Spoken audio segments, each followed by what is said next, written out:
Deborah Dynes is all about people. We've been around for 20 years and we've been working hard to make sure that we can make a difference in people's lives. People are still hungry. Children are still struggling in school because they don't have the use of computers in their own homes.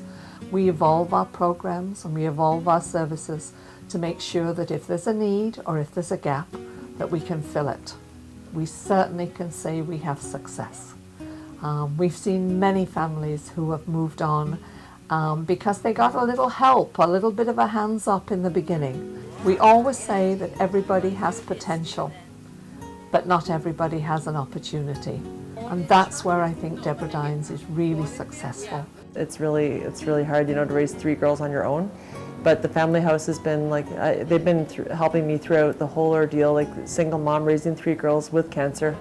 We feed around 1,300 people every single month through our food bank here. Emergency food is very important. We feed people who live in rental apartments, and a lot of their monies that they're receiving has to go simply to keep a roof over their heads. It doesn't leave a lot left over.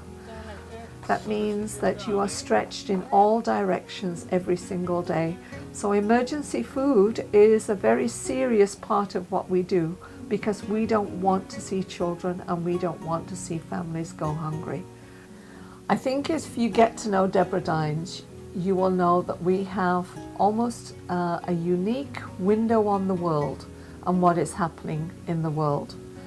We have helped people who have come to Canada not always through choice, but because of circumstances. They have left war, they have left trauma. They have to make some very serious decisions to leave a country, usually in great danger, and to trust that there will be somewhere in the world that will open their arms to them. And luckily, Canada is one of those places. I came from Cambodia in the mid-80s, and I've been in this community about 20 years. And I have a special needs son. I stay home with him, so I come here so he can come here, learn computer and see people. And there's a whole mix of people, so I know they allow them to, when I see them eating meals here sometimes when I come deliver things, the women are all in the other room with potluck suppers and dinners, so in a way they get to see each other's cultures, but it's also a way of moving them out into Canadian culture so that they're not just stuck here in kind of an enclave. So I think that's been very positive too. You're blown away by the caliber of the kids and the women and the men who have been touched here, and it's gone deep with them. And they will give back to our community. What you give goes back.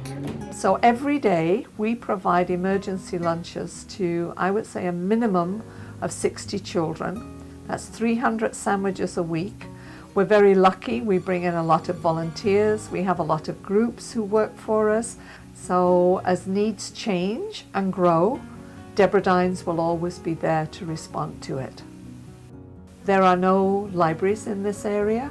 And so the fact that we have 10 computers here with access to printing and the internet, and that's consistent, it means that we can help children, we can help students, we can help adults get jobs. When I first come here, I didn't have a computer, so I can come here and use computers to make my resume. The computer access is open for everybody, so during the day while the children are in school, the adults are in here using them to print, email, forms, all sorts of things.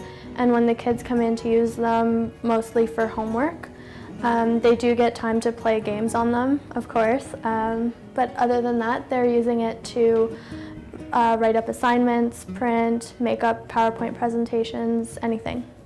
When they're here, we know where they are, what they're doing. When you take care of the factors that determine people's health, education, income, housing, For every dollar you invest in those kinds of services, you save $7 later. And so Debra Dynes is a great example, not just of investing in people, not just in giving folks a chance to be successful, but also as a pretty sound business model in terms of a return on investment for all of us. We can't do that without just donations from people who are generous to us and were willing to write a check. We are a very small facility, but we're a very busy community hub. We can tell you that 58,000 times last year we touched people's lives. If all of us just change one lifetime, somebody's life in our lifetime, it's a legacy that we left behind. But when you come to Debra Dynes, they don't change one, they change thousands of lives. I love it here. It's very rewarding, and like I said, it's very one-to-one with people. I'll do anything to help Barbara with this house. An amazing house, the effect it has on lives. It's very welcoming, I would say.